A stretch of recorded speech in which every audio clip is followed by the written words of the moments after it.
Hello and welcome to the ign-uk podcast. I am Alex, and this week I'm joined by Luke Kamali. Hello. And Daniel Krupa. Greetings and salutations. I don't know why I stuttered your name slightly there. Did you want to say Daniel Kilby? I felt I was about to say Daniel Kilby. No. But I am... But you've always got Daniel Kilby on the tip of your tongue. Interesting.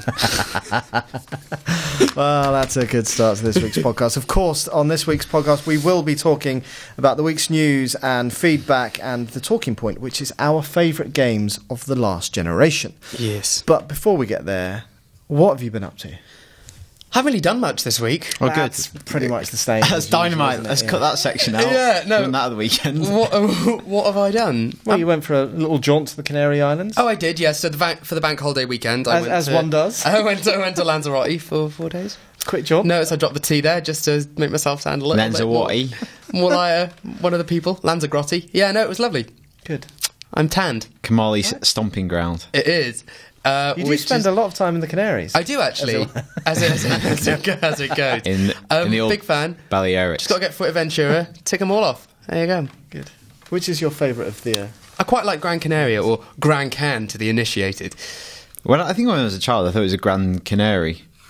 Well, in a kind of weird kaiju kind of way. Well, it was weirdly, a giant budgie. I went to Lanzarote when I was a child, and some people were going to Fuerteventura, and I got very jealous because I thought it was an Ace Ventura theme park. Oh, Ace Ventura is a film that does not hold up very well. It doesn't at all. No, it's actually also quite very like. Because, you know, not spoiler alert for a film that's 20 years old. Like, the villain turns out to be a transsexual. That's Ace Ventura 2, though, isn't it? No, it's one. Oh, is that one? That's one. And Yeah, two's the way that it treats that character is very, very antiquated. Right. And if you watch it today, it actually seems quite... it's incredibly prejudiced. It's the worst case of hemorrhoids. Yeah. Is that the Stolen Dolphin? Yeah. And then the second one is the Miami Dolphins, and then it's When Nature Calls. Yeah. Right. When he's crawling out the latex backside of a rhino. I know my Ace Ventura. But when you were a kid, that was the coolest film ever. Look at him, he's amazing. And you watch it back now and you go, what an absolute knob jockey. I know, calm down. Just calm down. Absolute dickhead. He's insane. Can you do an impression of Ace Ventura? No, but I'm Come sure on. as a child I had many, much to the hilarity of my mum. Using a whole can of hairspray just to create the quiff. I could probably do the quiff still. Yeah. But just back Alrighty then. But that was his target audience. It was like 9-year-old boys found him absolutely hilarious. It was funny back in the day. The Mask. That was a good film. I think I did see pretty much every Jim Carrey film at the cinema. Cameron Diaz, though, that was Was that the vehicle that launched her? As it were. The vehicle that launched her. The catapult of Cameron. It was the cannon that fired her into stardom. The Cameron catapult. Oh, but when she walked into that bank for the first time, I imagine many listeners would have special memories of that moment. Special memories. It was an awakening. Yes. Anyway, what have you been up to apart from talking about Ace for watching the Ventura? entire back catalogue of Jim Carrey? So it's mainly rubbish. It's not really. He's done a few good films. Liar, I quite like. Man on the Moon, Truman Show. Yeah, Truman Show's good. Truman Show's excellent. Cable Guy. Wait. Cable Guy's good. Is it? Yeah. A lot of people are down on it, but I thought it was better than it was. I think I found it a bit... Well, better than I heard it was. I think I found it a bit creepy when I was young. I think that's my issue with it. Well, the thing is, it was critically slated when it first came out, directed by Ben Stiller, and then in the years since, it's become a bit of a cult classic. I didn't realise it was directed by Ben Stiller. Yeah. So, I watched Tropic Thunder the other day, again. It is a funny film. Yeah, I've only seen it once. Did you not find it funny? I think I did. Like, in the cinema, I've never felt the need to... It's never been a film that I thought, I'll rewatch that one day. I only watched it for Tom Cruise's bit at the Cameo, end. what's it called? Len Grossman. Yeah.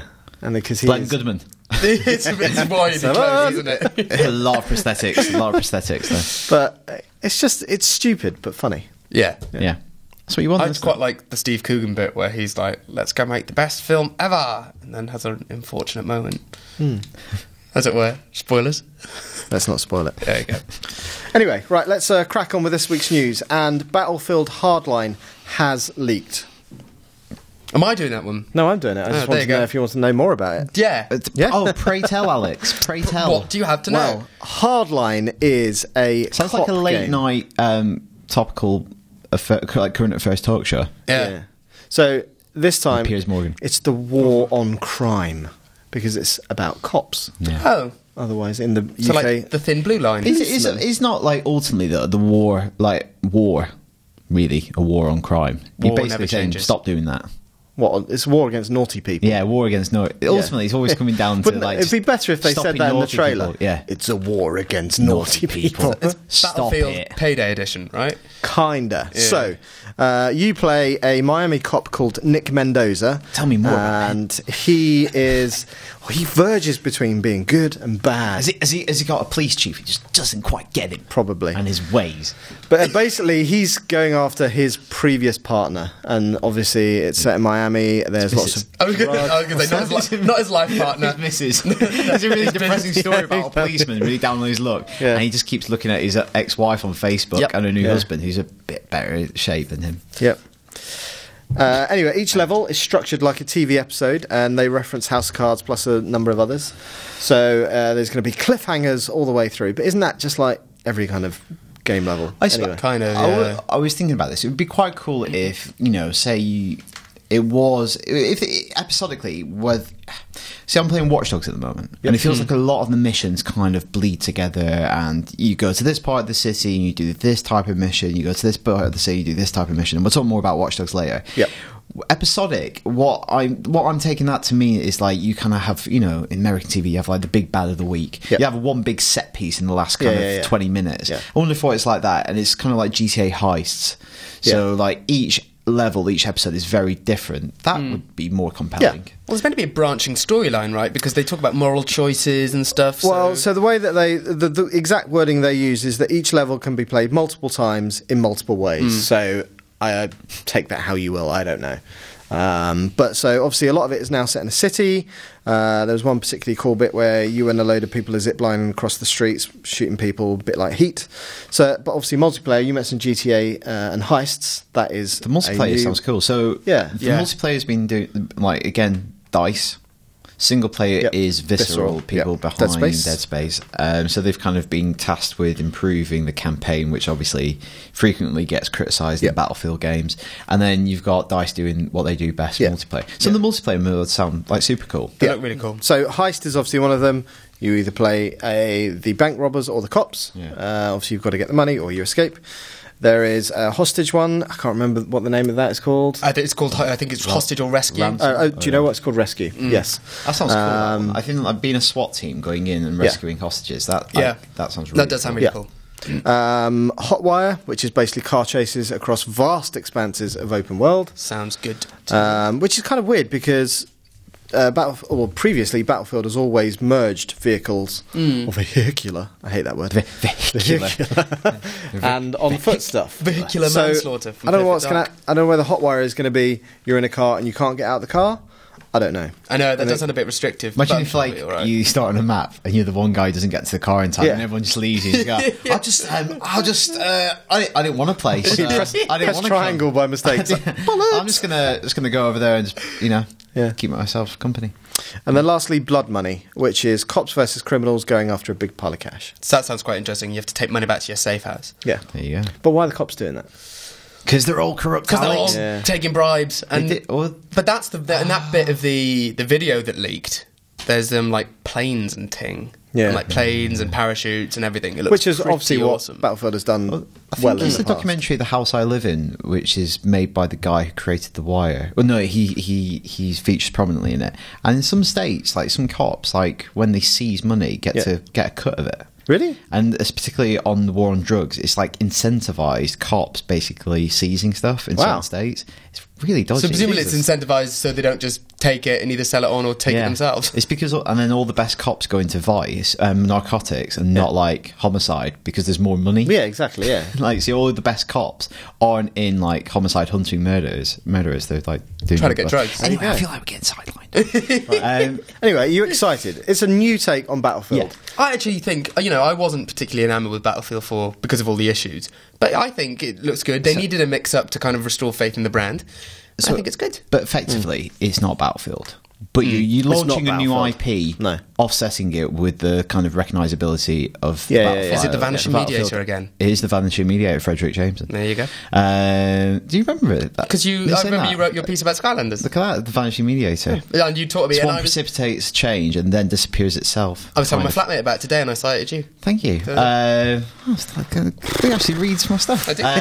I've no idea what you're talking about. But that's kind of smart, you know. Yeah. It means you can do something completely new, and you don't have to spend loads of money. Like, for instance, I don't know, Ubisoft launching The Crew. Yeah, effectively, Ubisoft are creating their own Need for Speed. Yeah, but you have to get everyone on board with what The Crew is. It's brand new. You've got to explain what it is. Battlefield as well, right? Battlefield. Yeah. Grappling hooks look cool. Yes. Like yeah, absolutely. Yeah. I think it looks interesting. A first-person shooter these days needs something to increase your mobility. Yeah. So in Evolve, it's like the jetpack. Titan, obviously, you can wall run. Yep. This seems like the grapple hook is the next thing for Battlefield. In Call of Duty, you've got your little suckered gloves. You got your mech suit. Yep. Increased mobility. That is what makes it a next-gen shooter. Maybe we'll have mobility scooters. Last gen stair lifts. Yeah, that'd be really good. Actually, you get to the bottom of the stairs, you're like, shit. Just got to go riding it up really slowly. It's actually quite dangerous tactics to use the stair lift because you're really sitting duck. Hey. Unless maybe you could get an armoured one. Like the boatmobile. Yeah. Like the boatmobile. Yeah. Pretty good in Hotwire. And you could do Hotwire too. If anyone takes like these proper ideas, mobility scooters, like really slow ones. Brilliant. Anyway, Age of Warfare. Yeah. Okay. Next up, so we've got a new Daredevil. Ooh. Do you care about Daredevil? No. Luke, do you care about Daredevil? I only am aware of him because of the Ben Affleck one, which Ben Affleck. That three-time European Cup winner, 4 times Ben Affleck. Because of Ben Affleck, who didn't do particularly good job, did he? And Colin Farrell was in that one. He played. See, I never watched it. It was so slated. I just thought, yeah, it's not brilliant. Like, there are people out there who will say that the director's cut is quite decent, but it's not. There's a lot wrong with that project. It's a Marvel film before a lot of superhero films really came of age, right?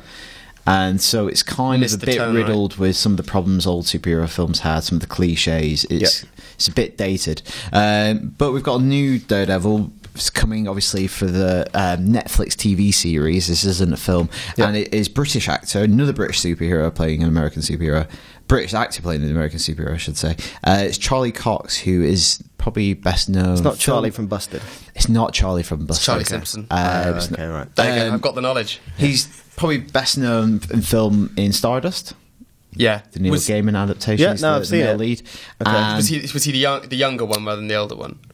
Because remember, they look the same. Is Tristan? Tristan is his name? Yeah. He's the main one, I think. And then he's now well known for being in Boardwalk Empire. Right. So he has landed the role of Matt Murdock, the blind lawyer of Hell's Kitchen, who by day is a lawyer and at night wreaks vengeance. Is he blind? When the when the legal system fails. That shows you how much I know about. Quite one of the main. Yeah, so he has his cane, right? Which is so he has and he's got a real moon face. Maybe it should have been Moon Knight. But look at this. Like it's not often. Like his mouth is going the full width of his hairline. Ooh. So there you go. Yeah. So he's Daredevil. He's 1.78 meters tall. Well, that's what I'd want from Daredevil, really. Especially in these metric days. I'm wondering how far they'll push the TV series. I imagine they'll want it to be inclusive, so it'll be like Arrow, but Daredevil really could push being a 15. Like, I think it would do well to quite be a gritty one, isn't it? Honestly, I think I've said this on the superhero show a few times, but it's perfect for. I think there's an affinity between comics and TV anyway because it's serial based. But also something really good about Daredevil because he is a lawyer. There's so many legal shows on TV, so you could have the episode. Each episode, kind of first 20 minutes is a court case. It fails, and then he takes vengeance on the people. Is that pretty much what it is? Yeah, that's pretty much the setup. So he punishes people who don't get punished when the courts fail. Right. And he's trying to. It's a similar sort of Batman thing, but on a smaller scale. Justice. He's trying to redeem his neighborhood of Hell's Kitchen. Right. And so I'm excited about that. I don't really know Charlie Cox well enough to really give an opinion on whether he would be a good Daredevil or not. But is Gordon Ramsay in it? Gordon Ramsay, yes, he is. Alex, he's the big bad. Hell's Kitchen. Yeah, good. I'm glad we're spelling out the jokes this week. There you go. Just helping our listeners. So delays. Yes. Everything is delayed. As I said earlier, 2015 is the new 2014. It is indeed. Yeah. So we have 3 delays. Games are either coming out this October or next year. Yeah, that's the only 2 times for games coming out. Pretty much the only options you're given. So the first delay we have is The Evil Within, which is now coming to North America on October the 21st, Australia on October the 23rd, and Europe on October 24th. That was meant to be out in August, right? Right, at the end of August. Yeah, I was looking forward to that at the end of August, because I felt like it could do well for period, isn't it? just getting ahead of the crowd. Or it's going into... It's got no chance, I think, coming out then. Nope. I think it depends on... So it's apparently to further balance and refine the game in order to deliver the polished, terrifying, pure survival horror experience it's set out to create. Have developers ever said, Alex, in your long experience with the games industry, have ever come out and said, we're delaying the game because it's shit and we're going to try and make it less shit? It would be nice to have that honesty. Yeah. But the thing is, I played it a few weeks ago, and it's not like... I imagine, it's got the code that I played, it was a little bit... It's got quite mixed... It was... I think people have been overly harsh on it. They really are. They're saying it's not scary. Well, I think a horror game can be more than scary. I think a scary game should be scary, but a horror game can be more than just out and out scary. And then people saying it's torture porn. I don't get that at all from what I've played. Really? I think the marketing, the box art, looks like the Saw posters. That's fair enough. And there's some traps, but and the initial there's nothing trailer. you taking kind of sadistic or fetishistic pleasure from watching someone get tortured, which is torture porn. There's just a lot of grisly things in the game. But the code I played was a little bit rough. There's a lot of clipping and stuff like that. But okay, so it could be for polishing. Well, I'm sure it is, and maybe again these numbers are purely plucked from the air. I haven't played it, so I couldn't say. It felt but like it might change from being a 7 to a 7.5. And more than anything, it felt like, while it looks like a modern game, very, I thought it was quite pretty actually. It plays like an old game. It's not bringing any new mechanics to the table, but that isn't inherently a bad thing. Innovation in itself isn't worthy of commendation if it's a crap game still. You can be really innovative, but there will be so much other stuff coming out at that time. That is the big issue. A lot of new things coming out in that window as well. Like Alien, Shadows of Mordor, first-time games. Alongside, obviously, more Assassin's Creed, more Battlefield, more of everything, and more importantly... Far Cry 4. This is the only game I'm looking forward to at the end of this year. But what else? That's not true. The other delays. So we have The Order 1886, which was meant to be this year, the PS4 exclusive. It's now been pushed to early 2015. So it's now called The Order 1887. It is indeed. I guess that was a bit more predictable. We have seen very little coming out this year. So I've seen that. So I saw that, and Colin Moriarty saw that, and Colin wrote a piece basically saying he was worried because there were lots of technical issues. I agree, because we saw the same demo but in different places at different times. I agree with that. Like sliding doors or something. Pretty much, right? So it looks like it has so much potential, and it's a new IP. They're setting up a new mythology. It's based off King Arthur and stuff like that, and the Knights of the Round Table, and how it's all kind of modernised. And so this could be a big franchise, and I think it makes perfect sense that they take their time to polish it, because the promise is there, the potential's there, but it did look clunky, and certain things, like even the main developer was having issues with the controls at times. That's not a good sign. That's not great. And it was fine when I was playing it in the studio. And you're having stalls, and it was just like, pathetic. This isn't great. So yes, they some extra time to deliver on the promise we made when we first introduced the game. So that's a biggie for a first-party PlayStation game to shift out of this year. It is, but fresh off the press, which is... At least Drive Club's coming. There you go. Quantum Break, the Xbox One exclusive, that's also been delayed. So that's been delayed not until early 2015, until 2015. We're not seeing it at E3. We will be seeing it at some stage at Gamescom. Well, we've seen even less on that. Yes. So there's a new gameplay trailer which is out this morning. And it's all right. It supposedly... They've given some more details. So the game you'll play as this hero who's trying to stop a fracture in time that could bring about the end of the world. And then the TV show tying is going to follow the villains, which is called Monarch, the Monarch Corporation. And so the TV show will do that and show all their power plays and all their dastardly dealings. So presumably, does that mean that the TV show has been put on hold? Well, so this is what I'm wondering. I'm wondering if it's the other way around. So the TV show, because obviously most TV shows debut in April or what have you. They missed their window this fall. Well, on fall, and so maybe it was just going to miss fall, and so they were like, well, then we have to push it back to to next April. But we don't have a window. We just have 2015. So there we go. It's the week of leaks and delays. But to be honest, that seems like every single week recently. Pretty much. But I don't know what we're going to see at E3. We've seen everything, haven't we? It's all come out this week, hasn't it? A lot of it has. I bet there's some surprises. Halo, Battlefield. Hello. Hello. Well, Halo we already know about. Exactly, but that's the point. Okay, sorry, I see. Right. Project Beast, that's been leaked. Yeah. Yep. If that's confirmed. Pretty much. Right. Yeah. Well, surely Mortal there's going to Kombat. be... Mortal Kombat yesterday. Yeah. There'll be a new, I would have thought, Ubisoft game. Because they've done that every single year with Watch Dogs, with The Division. There'll be a new thing. There will be some gameplay footage of a game that will never look like that. Yeah. Ooh. Oh, so wait, well, Nintendo's still doing Zelda, come on, Zelda, come on. Yeah, but again, we know it's... What are they going to announce that's new? Well, no, Miyamoto's been working on this new thing, right? Miyamoto. Hello, Or is it your moto? It's mine. So basically, he's been working on this new franchise, right? I remember reading that. Maybe I wrote it. Maybe I made it up. I don't know. Should we stick with the news that we know is definitely happening? Okay, sure. Yeah. Break the mold. Anyway, do you want to know some other bad news? Yeah. Go on then. Go on. Edgar Wright, after working on it for about 8 years, has walked away from directing Ant-Man. He hasn't really been working on it for 8 years. I think he's been working on and off it for about 8 years, developing it in various forms. Wow. With Joe Cornish. Yeah. So it was announced at the back end of last week, after we finished recording the podcast, that Edgar Wright had left and he'd just walked away from the project, which, by the way, is due to come out next year. Yeah. Good luck. So him and Joe Cornish have done several treatments of the script. Yep. The story that has emerged since, it goes something like this. This has come from various sources.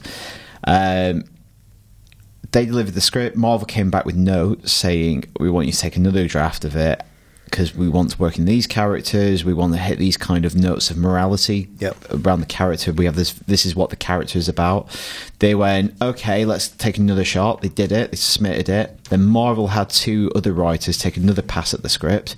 It came back to Edgar Wright, and it was basically unrecognisable. All the kind of distinctive edges that make it an Edgar Wright, Joe Cornish project had been kind of shaved off. And he just went, well, I don't want to make this movie anymore. And he worked away. Since then, there's been various stories whether other Marvel directors are coming out in support of Edgar Wright. Joss Whedon Instagrammed a picture of himself holding a cornetto, which many people have interpreted to be a symbol of kind of allegiance with Edgar. He was just on holiday. Or peckish. Yes, exactly. James Gunn, the director of Guardians of the Galaxy, wrote something on Facebook saying, hey, this stuff kind of happens, you know. Yeah. This happens all the time with movie making. People have different visions, and then sometimes it's more agreeable just to walk away than make something you don't want to make. I was going to say, better to do that and keep his credibility intact rather than make a film that he hasn't got the heart to do. And going through the whole marketing thing, so doing junkets around the world for a film that you don't really believe in. Yeah, so we got a bit of feedback from a guy called Fontaine. He says, I was disappointed to learn about Edgar Wright and Marvel parting ways. Is this basically what he's saying? Is this because Disney and Marvel weren't willing to take a risk on Wright's directing style? Then it might be Marvel Studios' first significant mistake.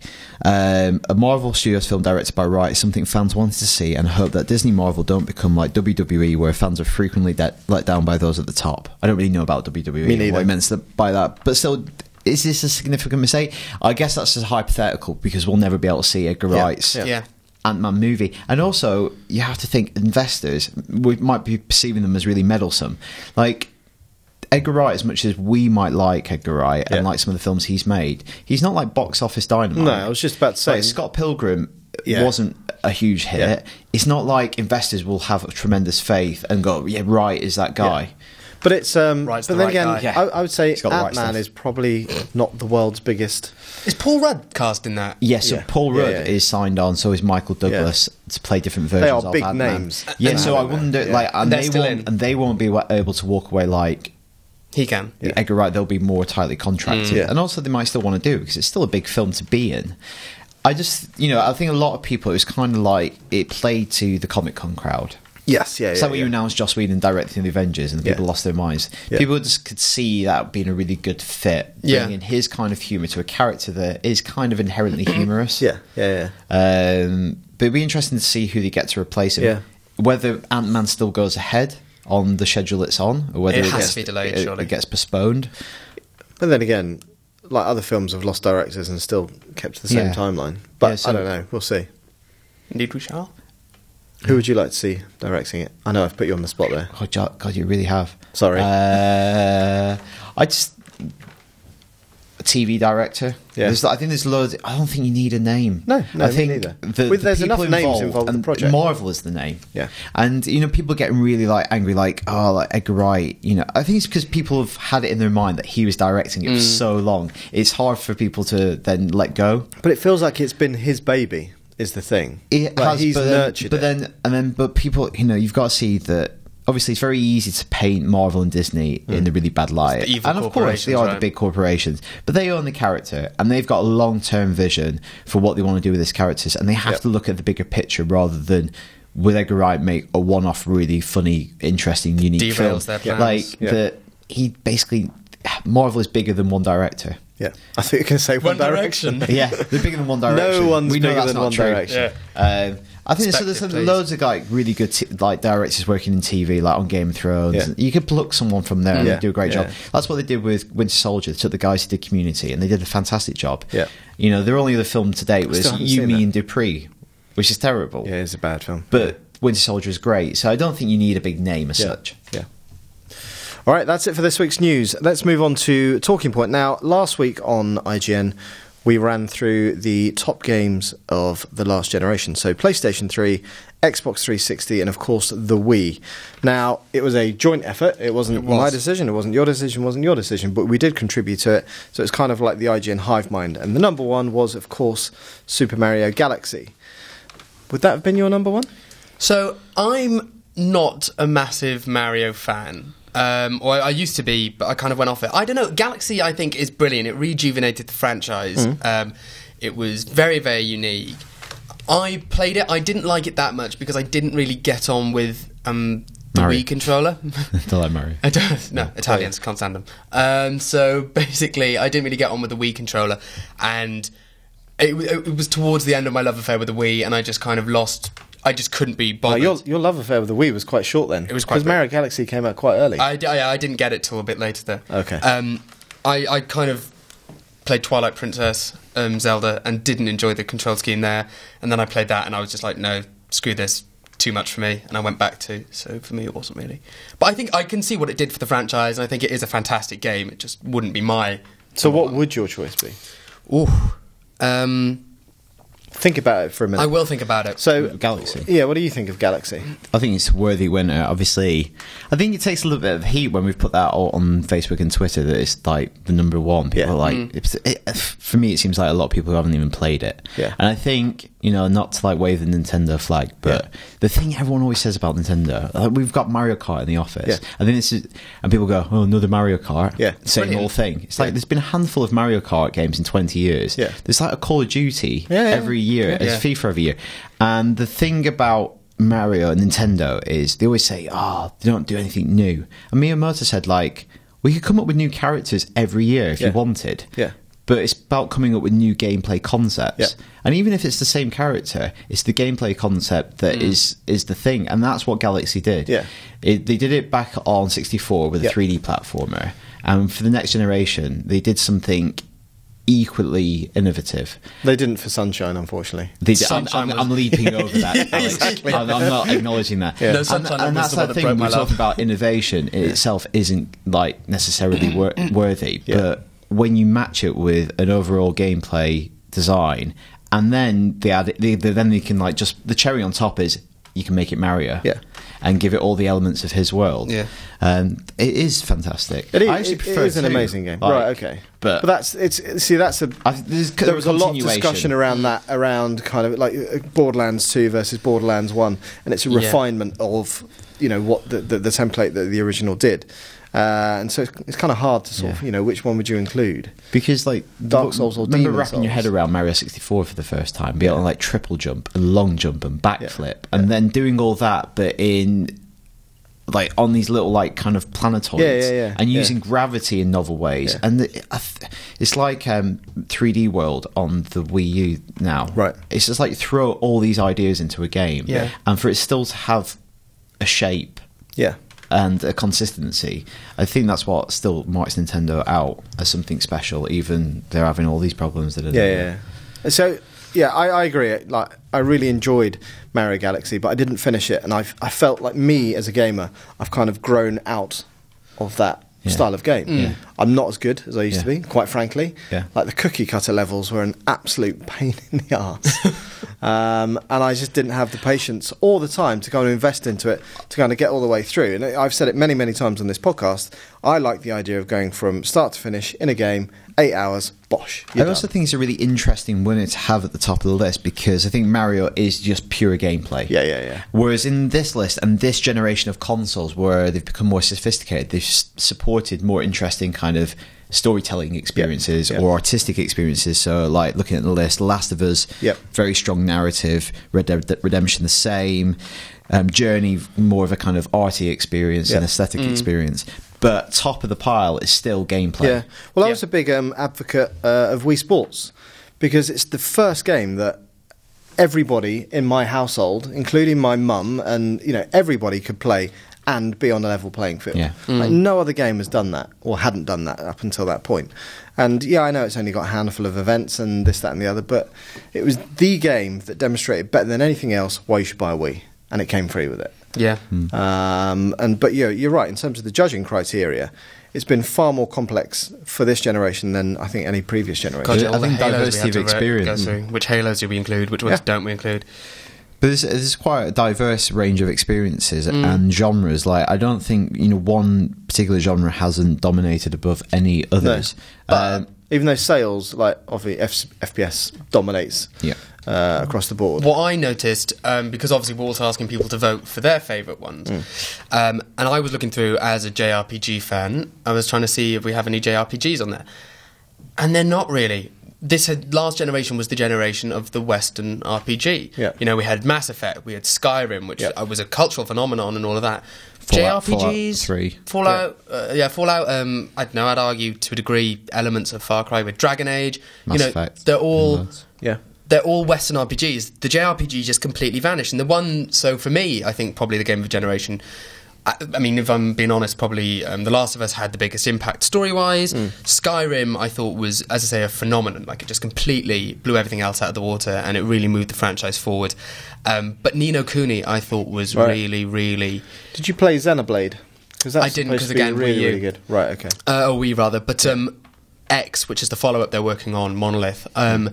that actually, more than anything else, is one that makes me think, you know what, maybe I do want a Wii U from what we've seen of that, and I'm hoping we'll see more at E3. So, do you want me just to go through the top 10? Yeah, go for people who might not have seen the list on the site, but obviously go check it out. Countdown from... And let us know yours. And if you disagree... From 10 to 1. Yeah, if you disagree, there's also a way that you can put together your own top 10 list and share that. Check it out. I put Too Human in mind, so you better go and vote to balance out that madness. In your top 10? Look, so I like MMOs and I like the grindiness of them, and I think that was the precursor to it. Wow. Because I love the grind and the loot hunt. I've heard you like the grind. Hey, I'm a broken man. Hey. Number 10. Number 10 is Call of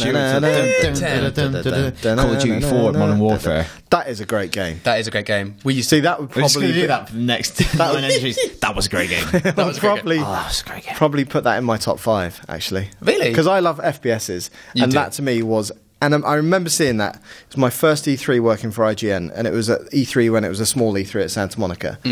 And I was just like, oh, it's Call of Duty. And then I played it, and just like, that is amazing. It was the level where... in Iraq? No. You have to crawl... Gillies? Yes. Gillies in the Mist? Yes. It's not called that, though, is it? It's not. Why is it called? Oh, we've done so many things at that level in the last few years. I can't remember what it's called. Oh, all gillied up. Yeah, we always think it's called Gillies in the Mist, but it's not, because there's no mist or something. But yeah, I remember the bit where, like, obviously you have to hit the deck, and then they're all walking past you. In Ukraine. This is insane. Yeah. Then obviously it's kind of been carbon copied to death, but that's definitely up there for me. Cool. Number 9, Journey. That is a great game. That is a great game. Stay with us on IGN. My memory of that more great games. is interviewing at BAFTA one of the creators after they won all those awards. Yeah. And she cried. She got really emotional. And she was like, "It's just." What did you say to her? I said she should have thought a better dress, and I didn't really. I said, "Well done." She wearing just a big. She got really. It was really, really sweet, and they were like, it clearly meant a lot to them, and it was passionate. Huh? She's wearing a big scarf. Yes, that got longer with every award she got. Yeah. She didn't say anything. She just wandered off into the distance. Lovely person. Yeah. Not great interview. Not great interview. Mute, but fun. Number 8. In at number 8. Another great game. In 8. GTA 5. See, that's low down. See, now I wouldn't put it in my top 10. Well, you put top 2 human in there. That's all. You don't have a say in this matter. This is true, but also, well, I'm sure we'll come to it when we talk about Out This Week, but playing Watch Dogs now, not quite enjoying it as much as I thought I would, and I think that's because I overindulged on Grand Theft Auto, and I'm kind of bored of that open world thing. So GTA is one of those games where if you are... It comes into that, and nothing else has come close to it in terms of creating a world. Nothing, not even 50% of what GTA 5 does, I don't think. That world is amazing. Yeah. The game is good, but the world is amazing. But you look at, Dan Stapleton, who reviewed it for us, made an interesting point. He's like... No, you didn't. Kez McDonald reviewed it. No, Watch Dogs, sorry. Oh, okay. Right, sorry. Dan Stapleton, who reviewed Watch Dogs, made an interesting point. Watch Dogs is clearly Ubisoft's attempt to launch some sort of... GTA like the Crew is and Need for Speed alike or what have you. And he's saying, Ubisoft have a history of iterating very, very quickly upon games. So by the time we actually see Grand Theft Auto 6, whatever number Watch Dogs were on, there's no telling, it may be a very even playing field. Because the original Assassin's Creed wasn't particularly well received. No. 2 was the big 2 one, was right? the one where they... But, again, they've had huge pre-orders for Watch Dogs. It's broke all Ubisoft records I saw. And it's going to... And what I imagine will happen is, obviously, Watch Dogs 1 is there. The second one will probably dip a bit, even though it will probably get better critical reviews, and that will take time to build up again. Yeah, we'll have it every single year. That'd be fun. Yeah. Something to look forward to. Next one? Next one. Shall I just run through them really quick, or do you want to go for each one and say they're a great game? Go on then. Okay, Red Dead Redemption, great game. Missed it. Didn't play it. Red Dead Redemption. I know. I think that would be in my top 3, actually. I think it's just incredible. I don't even like westerns. Yeah. The thing is it's a Rockstar game because it's also about the world. Yeah. And even though it is barren and sparsely populated, I think it's one of the richest they've ever created. Yeah. It's not like loads of buildings and signs, but you can just go wandering off into the woods or ride across a border and end up and find some weird stuff happening in the middle of the desert. Something's gone wrong. I think there's a ghost town. Yeah, the influence of Red Dead on GTA 5 really, really kind of brought that world to life. When you're in the sticks. Yeah. And also, great story. Yeah. Really interesting narrative about a man trying to connect with his family after being absent for a long period of time, and has a really, really moving ending as well. Yeah. Anyway, moving on. Great game. Great game. Minecraft. I don't play Minecraft. Don't play Minecraft. I don't. I mean, it's a phenomenon, right? And its sales figures are through the roof, so there's got to be something there. Well, of course there's something there. Well, such insight. Such insight. That was games industry pundit Luke. Wow. There's definitely something there. I'm being facetious, right. Okay? I'm just making that perfectly clear. Fallout 3. Brilliant game. Played it a bit. It's not my kind of game. Very grey. Not a lot of colour, the greys and browns. It's a grey game. It's a grey game. There we go. Number 4, Skyrim. I loved it. Definitely not my kind of game. Really loved it. I spent the first hour walking up a hill only to be told, well, why don't you do a job and sharpen your sword? It's like, what? First row Darth and all that? And all that? Insight. Number 3, The Last of Us. I loved that, actually. It's a great game. I like the story more than the gameplay. Looking back on it more objectively and trying to play through it again, I like Left Behind as well, but playing through it again, it's good gameplay. It is very, very good gameplay. But you know what? It's the story that pulled it through for me. I'm just getting a bit bored of... I want something more than just hiding behind stuff and then killing people and moving on. Yeah, but at the same time, it was really tense. God, I remember when you'd walk into a new I was room. making more of a bigger point about, I think, because of Watch Dogs I've been playing that. But and it's I remember sort of going back and playing Left Behind, and that feeling of walking to a new room, hearing the clickers, and it was genuine fear. It's like, oh my God. Not many games have... Right? Yeah, I can't remember what they were called. But Bloaters. And the thing is, when I started playing that game, I thought, I've got to take everything out. And that's what I was doing. Yeah. You know, laboriously trying to shoot things, be smart in how I took them out. And then I realised that actually, often it's easier just to kind of sneak past or run Yeah. past. But And there's loads of stuff like the crafting as well. It took me ages to figure out that really I should be crafting this Yeah, a stuff lot, yeah. or throwing the bricks and this, that, and the other. but I incredible like the performances as well, Yeah, and like yeah. you Yeah. really did connect with those Yeah. characters in Yeah. a big way. You had a huge investment. Like I'm playing Watch Dogs at the moment, and when there's a cut sequence, I'm just like I'm looking at my phone. Yeah. like Yeah. No, I'm irony. Yeah. Sorry, Aiden. Just got a text. Yeah. Just took into it. Right, number 2, Portal 2. Another great game. Also, like pure game. Yeah. Like something that no other medium could do. Yeah. Portal. Yeah. Like completely game specific. Yeah. Funny as well. Like hilariously funny. Like Yeah, when GLaDOS is just like taking the mick out of you. Yeah. And how unfashionable you are. Yeah. Or when she gets put into the little battery run on a potato. potato, yeah. It's like It is really, brilliant. Absolutely really brilliant. idiosyncratic game. Yeah. And Of then, course, And Mario that takes us back to Mario Galaxy. So which we talked about. let's round this off. What would your number 1 be? Luke, you've had time to think now. And my number 1, actually, I reckon, for all it did, probably Skyrim. Right. I reckon, and then just beating The Last of Us into number 2 and Ni no Kuni into number 3. Yeah. But Skyrim, because it was massive, and it's one of those games like GTA was for a lot of people. You know, it's kind of, it gives you the tool set to create your own adventure. Yeah. And I believe that that's what Skyrim did for me, and I just thought it pushed the boundaries. Morrowind was which was the third Elder Scrolls game, was one of the first games that really just made me fall in love with the medium more than anything else before it. And I just thought, in the absence of a decent Final Fantasy last generation, I will go for Skyrim because There it you really go. pushed the thing. Krupa? I just quickly went through the rest of the list to see what else was there. I'm not going to say Dark Souls because I'm not Johnny Come Lately. Yeah. And I know you have a go at me. I would never do such a thing. But having played that is incredible. Like it's Yeah. like what I want Zelda to be now. That's like a really like dark Zelda. Yeah. It is incredible. Yeah. And I know you'd love it, but I know you would never play it. I But just- you would. I wouldn't have the time. Absolutely. Yeah, I'm love sure it. I would, but I don't have the patience. I think. Oh, it's so difficult. I think I'm gonna go probably Red Dead Redemption. I think. that's the game that you always reference. You always talk it was about just- it. Makes sense, right?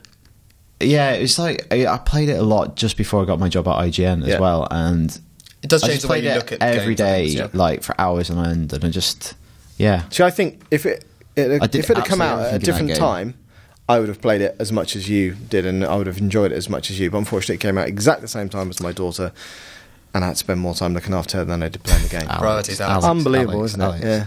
What about you, Al? What's yours? Well, so it's probably not the best game on the list, but the game I probably enjoyed the most is Far Cry 3. I really, really loved that game. Like, probably more than All I Christmas. should What, have. 2012? Yeah, Yeah, because I'd been here about a year. And I just like things similar to GTA. I just like spending time in the world and hunting things and thinking of ways to kind of take over the little outposts and, you know, just experimenting and pissing around. Punch a shark. Yeah. So GTA is definitely up there for the same reasons. I really, really 5, enjoyed yeah. it. Yeah, 5. Yeah. And then Last of Us. So those are my top 3. I probably did enjoy Far Cry 3 the most, which is kind of a bit out there. But There you go. Oh, There you Far go. Cry 4. Far Cry 4, come on! Okay, so you can Hilarious. let us know your games of the generation Yes. over on the site. You can find that link everywhere, really. Yep. Or you can drop us an email at ign_ukfeedback@ign.com. But please vote, because we've spent ages building a nice little thing on. We have. You should vote. Basically, yeah. Or email it. Don't email it and ask us to put it in for you. because What? we won't. All right, Luke will do that. Yeah. You've just nominated yourself to do Data that. entry. My Yeah. backup career. Right, so let's move on to reader feedback. And Luke, you've got the first piece. I do. It's a very, very long piece, so I'm going to précis it on the fly. Okay. Oh, this is going to go well. This is, so Exactly. it's by Dylan Wynn, and he is referring to the decision to release the Xbox One without Kinect. And he says it seems like a knee-jerk response to an initially bad launch for the Xbox One. He talked about all of this kind of, you know, how cookies are put on your computers and things to gather all the information. So he says he likes cycling, Yeah. and he was using dating sites about 6 years ago. And so now he's constantly targeted by ads saying like, hey, are you looking for a single cyclist in your area? And he's like, no. I am. Are you? Oh, No. Well, there you go. Dylan, get in touch again. Everyone's and looking give for a us that. single cyclist, right? Who isn't? And so he's just saying they were so adamant about the whole always online and the whole better with Connect Yeah. thing. So was that a lie, or have their views changed?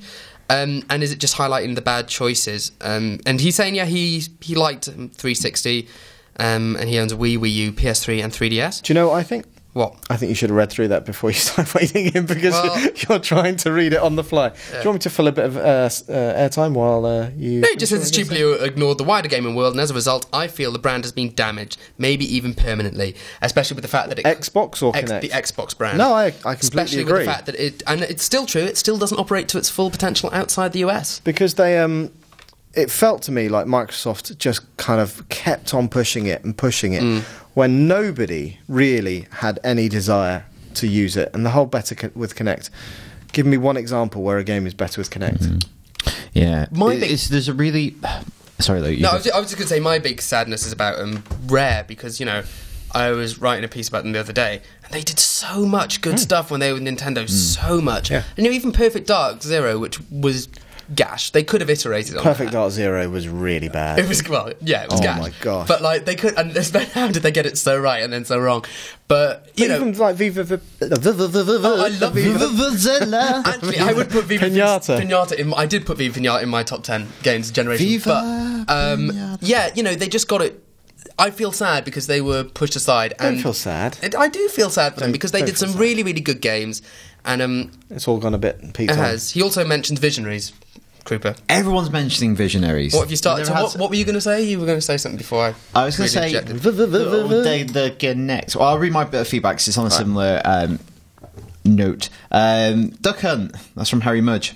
It's a new thing, isn't it? He's on about Microsoft now not leaving Kinect out of the box. He says, but have you ever noticed that whenever a game or app needs to be updated, you can't actually use Kinect to begin the update? I personally don't mind using my voice or gesture to quickly navigate 4OD or Netflix, but I noticed that an update was required, and to my dismay, I had to go searching for my controller just to press A.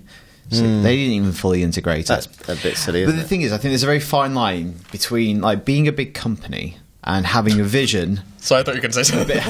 There's a very fine line between being a big company and having a vision and going, this is the future, and really holding out there, and then eventually you'll be seen to be kind of a visionary. Yeah, to use that word again. And then it just not falling apart. Obviously, Microsoft don't have a great track record of doing stuff like that. That must have been such a hard decision. It's I don't think it's one they arrived at lightly. Submitting defeat. Essentially. Especially because the install base, the original Kinect sold so well because originally it was a gimmick, there was loads of potential. People have all this back knowledge now about it, so I don't think the improved Kinect is actually ever going to hit the install base of the original. No. And so that's something that developers need to take in mind. Surely would have been a lesson that Microsoft would have learned. It would have been like, okay, loads of people bought it on the promise that it's going to deliver something new and amazing. You need the product first, I think. And then there was no games for it by the end of 360. Yeah. So it's just a bit like, right, we've invested this much money in it. What are we going to do? We might look back, and even though it is inherently unreliable and not quite where it needs to be, but I'm sure in 10 years' time, voice recognition and voice commands will actually be quite commonplace. Yeah. Aspects of everyday life, like touchscreens are today. Touchscreens used to be absolutely terrible. Touchscreens still are train stations on stuff, really bad, non-Apple. Well, most of the time, if you use your finger now, it works. If you use your finger, it doesn't. But this is the weird thing. So I don't know if that's built on a false premise, and this is just me personally. When sometimes I use my games console to play music in the background, or watch a film or anything. And I'll be when I have friends around, and I'll be talking to friends, and I'll be navigating with my controller, and I'll still be having that conversation. The problem with voice commands is you have to just stop. You have to be like, oh, hang on a second. Xbox, play song. Xbox, do this.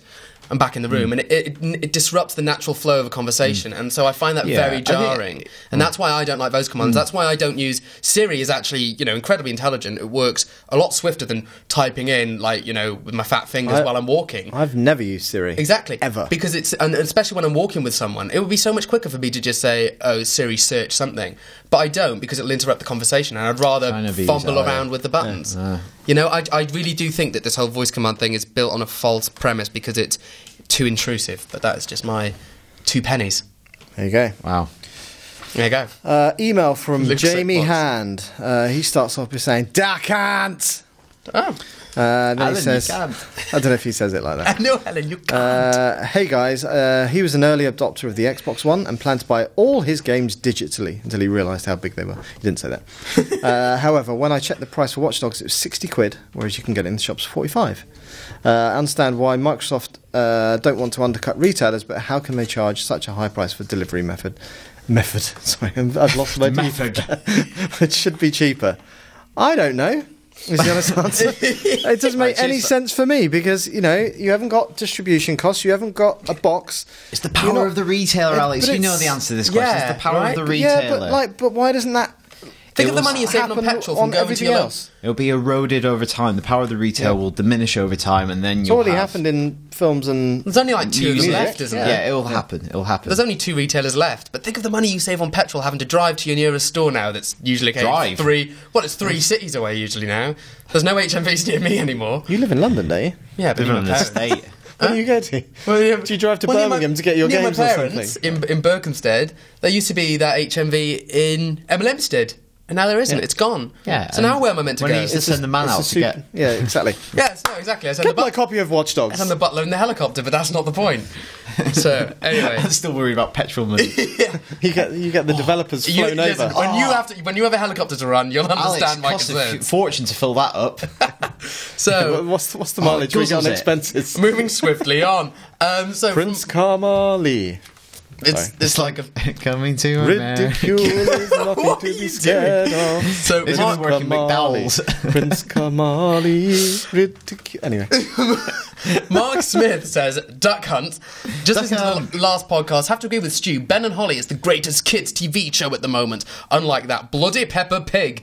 It's entertaining for kids as well as adults. Wow, you're so good at accents. Thank you. Also, Old Jack's Boat is a good watch, but that's just because I like to watch it thinking it's part of the Doctor Who universe, as almost all of the cast have been in Doctor Who. What's it called? Old Jack's Boat. What's that? No, Stuart's been on about that before, and I was like, is that where the bad things happen, Stu? And he got a bit upset. For the love of God, change the email address.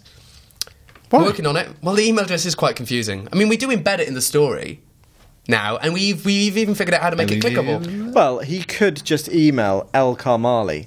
At ign.com. Right, brilliant. You can do that if you want. So- Go on. The look of fear in my eyes. Yes, you can email me on that if you want. And by the same token, work out everyone else's email address. Yeah, it's not a hard business. It's a shit business. You'll see. So, Yeah. Connor. Yes. Connor wrote in. Apparently, he annoys Mr. Kamali too much on Twitter. Is that Connor B 1993? It is indeed. Yeah. I know him Is he DMing because he you? actually has a very good joke in his Twitter bio that I Stole? congratulated him. No, I congratulated him on it. He's part Irish and part Indian, I believe, and so he refers to himself as a Cork, as an island, - Asian. He's a Caucasian. I see. It's a pun, and you know how much we love puns. So yeah, no, I find that very funny. Hey Connor, haven't spoken to you in a while. I feel like a bit of a gooseberry. Some people send you. I was some people send you some weird stuff on Twitter. Yeah, no, that does happen occasionally. There you go. By this time next week, I will have abandoned the outside world and will be playing copious amounts of Mario Kart 8 with literally dozens of other Wii U owners online around the world. While no doubt I've heard fantastic things, I'm a little sceptical about the character roster: Pink, Gold, Peach, Baby Rosalina, and would hope that Nintendo will be adding DLC for this, but also for the inclusion of battle-specific stages. Battle. Hopefully you've all had a chance to play it. What are your thoughts on the latest iteration of the series, and do you have any nostalgic fond memories with Mario Kart franchise? Stay awesome. SNES Mario Kart. God, I remember that. I've played them all quite a lot with my cousin. Yeah. N64 is still a standout for me. I really like, even though it's critically not the most well received, I really like Double Dash simply because you pick up 2 power-ups and it added a level of tactical kind of decision making that the other ones don't have, because you can hold a power-up in reserve. Yeah. It probably imbalanced it slightly, but I quite like that element of it. I didn't like the So you didn't Wii. know what other power-up people had in reserve, so you had to, we're kind of like second-guessing each other. Yeah. Which was the one with the Wii wheel that kind of... Wii one. Yeah. The Wii Mario one. Kart Wii. Boom. One that the Nintendo Wii. Logic. So I didn't like the Wii Wheel. Just putting that out there. Right. But I do like Glad the we got to that point. And I'm making it very clear that I do like Mario Kart 8. I think it's a very good game and enjoyable. We're going and to also play makes me more want in the to. office. We've been grabbing some footage of You've it been this playing week. it a lot. Well, I'm worried that he's going to be too good Me at and it. Bear have been putting together a video of the 30 best shortcuts in the game. So we're doing a big kind of Will it be live montage. when this goes out? It will be live indeed on you the go. site. I think it's amazing. I like your idea the other day, though. Yeah. About DLC. What if this wasn't just Mario Kart? It was Nintendo Kart this time around. So you expand Way the better roster idea. beyond. Imagine Mario. if you had like a little Zelda in a car. Snake. Oh yeah, Link. Sorry, and you're driving around like Hyrule course or something. Metroid. I'd be well up for imagine that. if Metroid, and you bring in new power ups. Metroid had like a little car that was like a little spaceship. That is what Nintendo should do. That would be, because you see how much excitement surrounds the announcement of a new Smash Brothers game. I was going to say, it's a Smash Bros. Car. Yeah, like, people basically. are crazy. But people go nuts for it. Yeah. And I reckon they would in Mario Kart. It's the Iterate. highest trafficking videos on IGN, or like when there's an announcement of a new Smash character. It's crazy. Yeah. It's like our most viewed videos as well. Who else would you like in it? Oh, it's like Ganondorf in it. As Ganondorf, well. Oh, Heavy yeah. carrot. There, Awesome. there are so many like Nintendo characters. Like that to me is like I like Shake. I don't really get Smash Brothers. It's not my kind of game. I never have I've done. had hours of fun with that. But Mario Kart that would yeah. do the same for me with Mario Kart. Yeah. Gosh. The Wii Fitness instructor too. But instead, they're doing DLC of a weird Mercedes. That thing. advert is terrible. It's That like ad- Bo Selector. I find it absolutely terrifying, Mario Kart, and loads of people in the comments are going like, "Oh, it's not that terrifying. I think it's pretty cool." Then you're a warped individual must because be it's Mario. terrifying. Yeah, that Mario Some is weird the weirdest Japanese thing. adverts, though, aren't they? Like, Yeah. have you seen those weird ones where like Western celebrities do adverts in Tentacles? Japan, and they're just like Is that something else? for the most weird products, like Jack Bauer and stuff No, like that. not seen. Right. Yeah, like you'll never see them because they only run in Japan. Yeah. But they get like because they pay an astronomical Sure. amount of money. They get them to do crazy stuff for their advertisements. Ewan McGregor's done some weird ones that I've never seen. He's done a lot of weird stuff. Yeah, Yeah. bless him. This is an email from Michael from Northern Ireland. So he's doing his AS levels. And he's finding it hard to concentrate. So how do we find the motivation and concentration to sit down and do a task, such as revising, whenever there are distractions such as gaming, Netflix and the like? I'm still trying to Well, play that. well, but also, unfortunately, the thing that we have to do is gaming. Yeah. It's not. Yeah. We don't. Luckily, we don't have to do revising. Well, if we don't work, we get disciplinaries and fired, right? So yeah, but I that's would also an say, incentive. but the work is playing games and watching films, which are his I distractions. still feel that sometimes in the office. I still get a little bit of residual guilt. Yeah. Playing the do. game, like no, but like other people in the like, oh, you playing the game. It's work. Right, but I'm still like, Yeah. this is this is like the 50th time I've done this course on Mario because I Yeah. can't quite get this thing to work Yeah. at this time. I get residual guilt when I go. I'm to sure people are events. crying for me. I feel if I'm out of the office at an event, I feel I should be at the office. I should That's be doing because you something. normally turn up there at 10:30, then start on the wine. Usually, yeah. Yeah. But also residual Catholic guilt. I think probably is my thing. They love if you drink wine. Just imagine it's They do. Speaking, if you actually are Jason's looking blood. for a genuine help, friend, there is a site that I discovered called Noisely, which is Noisli, and you can. It's basically a soundboard of all these Right. different sounds. So like rain, leaves, like wind, and it also has soothing colours in the background that change. And it's a text pad that you can write on. And the So you're just sort of sat there like, zoning it's really out. He's basically like live DJ in weather. it's really good because when I was revising for my exams, there always used to be kids playing outside laughing, and I was like, "Shut up and be miserable like a normal child." And God. yeah, I had a great childhood. And then basically Yeah, exactly. they Shoot and those peasants. You can just drown it out. There you go. What are friends? So yeah, Let them eat cake. there you go. Yes, I am Mary Antoinette. You are. You're Austrian. There you go. So, Hamish Turner says, hello from Australia. Have you seen the Australian comedy TV show Summer Heights High, Angry Boys, Jonah from Tonga, by Chris Lilly, not Chris Tilley? What? Can you slow down a bit? That's just a lot of words. Okay, the Australian, so Summer Heights High, Summer Heights High? you seen that? No. Angry Boys? No. Jonah from Tonga? I know Right. of these things. Summer Heights High I have seen because I love the Is it called Jonah from Tonga? Yeah, it's Jonah from Tonga. So he is a character in Summer Heights High. Summer Heights High, it's a mockumentary starring Chris Lilly, and he plays 3 roles. One is Jonah from Tonga. who's this island boy, and he says, puck you, miss, puck you with a P, I didn't swear. And then he's also plays Mr. G, who's this very camp drama teacher, who is like... Did you used to do acting, Luke? I did, yeah. Yes. Who's this very camp drama teacher. And then he plays Jamae King, who is a private schoolgirl who's like, I love your bins, they're so random. Do that one. Yeah, so it's really funny and it's really good. Doing it. Oh, It's a really... I see what you did there. I love you bins. No, I love your bins, they're so random, because she's from like a private school and she walks But what does that even mean? And I wasn't being... Oh, there's just bins dotted around the campus. Oh, actually bins. Yeah. Okay, right. Yeah. Right. But no, it's really, really funny. I thought it was slang or something. So, Summer Heights High I would recommend. Angry Boys got a bit dark. That was his follow-up. Like an Angry Birds rip-off or something? Kind of. No, it was just a bit dark. It was, again, quite... It's not kind of an Angry Birds rip-off at all, is Okay, it? no, I'm lying. It has nothing to do with Angry Birds. I was just riffing on your joke. But no, it's... Angry Boys I'd skip. Jonah from Tonga, I don't know. He was my least favourite character in Summer Heights High. But there was one called Jamae, Private Schoolgirl, which was focused on Jamae. And that was very, very good. He's literally speaking another language. Australian, right? I believe. I have no idea what you're talking about now. I would recommend, if you haven't seen Summer Heights High, it's very funny. Mr. G is my favourite. Good. And he has a musical that deals with the Asian tsunami tragedy. Well, and that calls sounds it, tasteful. Well, he calls it Tsunama-rama, and it's set to the music of Banana-rama. And then someone overdoses on drugs, a girl overdoses on drugs, and he writes a musical about it, and one of the songs is, she's a naughty girl with a bad habit for drugs. It's really good. There you go. So I'd recommend... All right, stop talking. yeah. Stop talking. Oh, tired now. Last piece of feedback. Ryan Davies has written in, he says, more importantly, check out the Draft House on the top of Charlotte Street for some bloody delightful craft ales, as well as getting a free round from Josh at the Craft Beer Co., which is great. Try the modus operandi, and if I see you there, round on me too. I don't work there, sadly. I work for a TV company nearby. So this is a guy, Ryan, who's written in just to recommend us places to go drinking. But that's good. But those are free beers everywhere. I was gonna say, That was the first place we went to. Draft House. When we moved to our new office. So Draft House, we're not very there. far up from there at all. If you can get us enough as well, we can do a pub crawl for free drinks. Also, But you don't like beer. No, but I'll have wine. You can't go to a place like that and drink wine. Well, I would have spirits, but that's quite expensive. so's wine.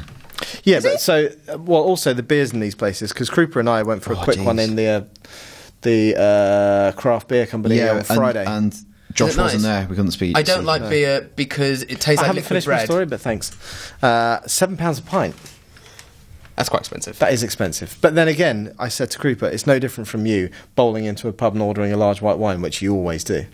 Not always. Well, sometimes too. Listen, when I started, I used to be all about the spirits, and I've reined it back out of consideration. Oh, that's good. So there you go. And Great. bread, and as I say, beer tastes like liquid I bread. remember one I will of the not first have times we went to the pub when you started working, and like Chris, happens very rarely, got a round in, and what do you want? Pint. Luke, I can have a Vodka Coke. double vodka and Coke, and you see till his face, till he's, oh, for fuck's sake. Yeah, like £8.50. That face, Chris does. Chris just walking. No, it's fine. Have what you want, Luke. Have what you want. I think that's quite disrespectful. Well, it was, but I didn't really, I said, I'm honestly fine. He's like, go on. And I was like, fine. You insist? Yeah, but if it was me, I wouldn't go, oh, actually, I'll have a pint of that £10 lager. I'd go for something cheaper. Well, I'd subsidise. Which is why I now go for wine, and it's cheaper. But you don't have to go large. Having it large? No, I Have don't. a pint and a full carvery, Chris.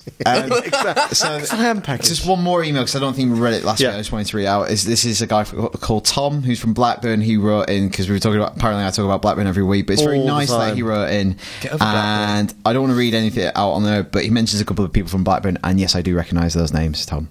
Oh, So there you go. you just recognise names. Yeah, It's like Rain Man. people I might have gone to school with, Oh, but I don't want to read out their names on there. Okay. Keep a level of privacy and decorum, Alex. keep it secret. Keep it Thanks, safe. Tom. Unlike Luke. Just talking about my drinking problems. Let's move on. Right, let's talk about the games and movies out this week. Obviously, Watch Dogs is out this week. You've played it probably the most out of all of us here, Krupa. I think I played about 8 hours. What did we give it on site? 8.4? Was it? 7 point something, wasn't it? 8. Really? Yeah, 8.3 or 8.4. Yeah. It is a great game. I think it plays like an amalgamation of a lot of Ubisoft games. I think Ubisoft are developing this kind of in-house style. Yeah. And it feels like the love child of Splinter Cell with a hint of Assassin's Creed. Yep. Like, a lot of the missions I've played so far are kind of quite stealthy, and it's that mechanic of you can highlight the next piece of cover, press X to run to that piece of cover, run to that next one, and the hacking stuff is pretty simplistic, but you can, like, it's a little bit like Batman as well, where you can lure people into certain directions, sneak past them, or take them out. The world, I don't find that interesting. For me, it feels like you hear all the stories about GTA, about the team from Rockstar spending weeks in LA, taking pictures, researching it, going on calls with like detectives and cops, going around doing kind of beat duty. It feels like people at Watch Dogs have like seen photographs of Chicago. Yeah, it's just a little bit flat. The thing I said to you was, it doesn't really feel like it's a real city. It feels like the backlot on the Warner studio that's created its version of a real city. It just doesn't quite it's not got a lot of feel personality. Right. No. So you go like drive to this section, you're like, oh, this looks like a section that I sneak through. This looks like a section where I sneak through. And at the end of most of these missions so far I've played, you can either run away or like stand and fight. And that seems to be the resolution of every mission. Also, were we all playing it on PS4? Yep. Something that I find a bit weird, and we've discussed this earlier, is that when it first came out, or the first trailer was released, everyone's like, this looks stunning, this is next gen. Doesn't really look that... Can I just say that was Krupa's bottle of Coke? It wasn't just him. That with the very subtle opening of a bottle of Coke. It just doesn't look that great. Like we were saying, actually, I think Grand Theft Auto 5 looks a bit better. I don't think it's... I think a lot of the imagery of Watch Dogs that is kind of like instilled within you goes back to that demo from E3 2012, which we looked at yesterday, and like the PC version is nowhere near that. That's kind of, can't play it at the moment phrase they use. It's called like test footage, and it's when you're like workshopping the original concept behind a game, you produce something like proof of concept of what you want the finished game to aspire to be. And it looks. Well, they did it with Killzone back in E3. What was that, 2005 or something like that? And the final game didn't match that. But I also find Killzone 2, I find it a bit overwhelming as well, being able to hack everyone, and like I've only played about 2 hours, so I'm not very far in at all. But just moving around, so can I hack this person? Can I hack this person? Can I hack this person? And it just gets a bit. You can switch it off though. You can, but then I feel like I'm one of these people who feels like then I'm missing something. I might miss something important, or a side mission, and it's a bit. Also, so far, like, it doesn't feel like the stakes are all that big. Like, it's like a family thing so far, but. There's kind of villains have been introduced, but I don't really get a sense that they want to... I feel like the stakes should be way higher, like they want to take over the world and I'm trying to stop them, or... It's just all a bit more muddled, and obviously, depending how it pans out, it could be like really sophisticated, the story, but at the moment it just feels like I'm just an errand boy going here, doing this, doing this. A bit Assassin's Creed-like in terms of structure. Also out this week is Borderlands 2 on Vita. Which hasn't got great... it's apparently not the best of ports. Also, it's that's a big game to squeeze onto the Vita. And also, when they originally announced it, they wanted it to have 4-player co-op like the thing, and it's down to 2-player. So it's not really the Borderlands 2 experience you want, I don't think. No. Worms Battleground, which I must admit I haven't seen at all. I've seen a little bit of that. Looks good. They've mixed it up a bit and added some new modes. New weapons, but the old favourites all there, like the Super Sheep and the old lady. I think it looks solid. It's what we've come to expect from a Worms game. But yeah. And then lastly, Mario Kart 8, which we've spoken a lot about, which is magnificent. Yes. So that's possibly a console seller, a system seller, I would say. Yeah. So our recommendation for the week: Mario Kart 8. Yeah. Movies. Maleficent. Which is what does that mean? Bad, evil, mal. Is that what I mean? Yeah, like mal. Mal and magnificent as well. So the alternate take on Sleeping Beauty myth, starring Angelina Jolie. Her of the mighty cheekbones. Apparently it's not all that great. Apparently she's really good in it, according to our review, but the whole movie isn't that compelling. I think there's been some problems behind the scenes with the production of that movie. So visually stunning, great performance by Angelina Jolie. Oh, apparently Brad Pitt got attacked at the premiere as well. Yeah, really? Some bloke came up and hit him on the head, in the face, and he got arrested. He's like apparently a famous prankster. Right. Didn't go well for him. That's not really a prank, is it? Hitting someone in the face. Assault is not a prank. Assault. Yeah. Well, it's a prank. The wit. The fact that we're talking about that instead of the movie probably says it all. Yeah. And then other one, Edge of Tomorrow, Tom Tomorrow. Cruise, which is getting good reviews. Very good reviews. I saw a bit of test. I went to a screening with Chris of that, not the full movie, but like preview. Looks quite good. Emily Blunt looks very good in it. Strong female role, which is good. It's been compared to Groundhog Day quite a lot, right? But it's barrel of laughs. Yeah, exactly. But it does look very good. It's another sci-fi vehicle. Emily Blunt, the groundhog. She is. Is she Punxsutawney Phil? At the beginning, Tom Cruise just holds her up. Actually, probably Tom Cruise would be a better fit for he's smaller, isn't he? Yeah. If Tom Cruise, she does tower over him. Hand. If Tom Cruise comes out, Hey, libel. I think you're right. They have these massive if he comes out and then goes back in, there's 4 more years of denial. There you go. Is that the way it works? It's very clever. Anyway, go and see the film. This is supposed to be good. Yes. This recommendation. Go make your own mind up. I'm still trying to see X-Men because I haven't seen X-Men yet. And I hear it's good. That's not the point about this week. But thank you. It's not what's Luke doing this weekend. Yeah. Always about you. Well, Jeez. some people want to know. Anyway, that's it for this week's podcast. As always, you can email us at ign_UKfeedback@ign.com. or Twitter and Facebook /IGN-UK. That's it for this week's podcast. Thank you, Daniel. Thank you, Luke. And we will be back this time next week. Until then, bye. Bye.